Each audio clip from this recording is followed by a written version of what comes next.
If kids aren't reading by the end of third grade, they're likely not to graduate at all. And often kids who are not K-ready never catch up to that goal of reading by the end of third grade.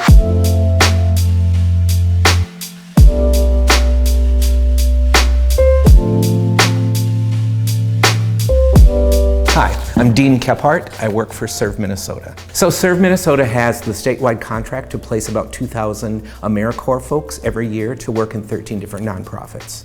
So this particular work, we probably place about 1,400 to 1,500 of those folks as reading and math tutors in elementary schools.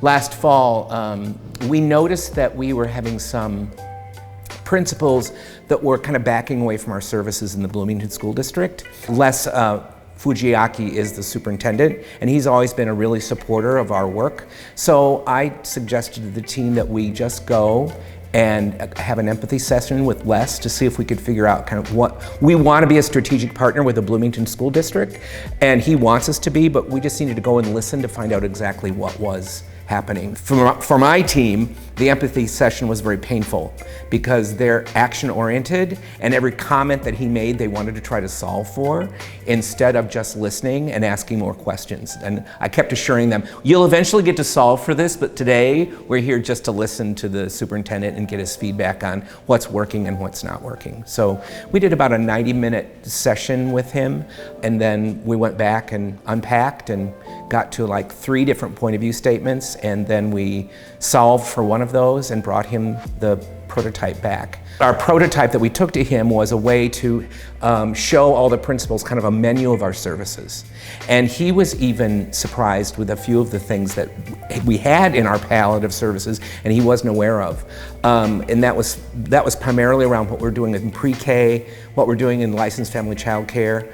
And he latched onto that and redrew our prototype on his grease board, making a statement like, I want you guys to make sure every kid is K-ready because you have the services available to do that. We have to get them early, because if they're already 2 years behind in kindergarten, there's not enough services to deliver to them in time to get them caught up by the end of third grade. Third grade is a big transition year.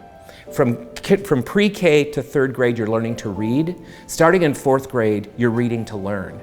So if you're not a reader when you go into fourth grade, the stats are all there. It's highly likely you won't graduate from high school. Let's make sure every kid is K-ready. Then it's on the teachers, right? If they're all K-ready, then those kids should be at an equal playing field when they, move from kindergarten to up through third grade in learning to read. We're a long ways from getting to the finish line on this one, but picking not only a district but then a neighborhood around a school is kind of an exciting opportunity for us, because we can really isolate those services, and we'll test them and know who is K-ready. I mean, we will know the kids that are ready for kindergarten, which is also going to be exciting for the teachers to know that here's the palette, this is what they know, this is what you won't have to teach this year.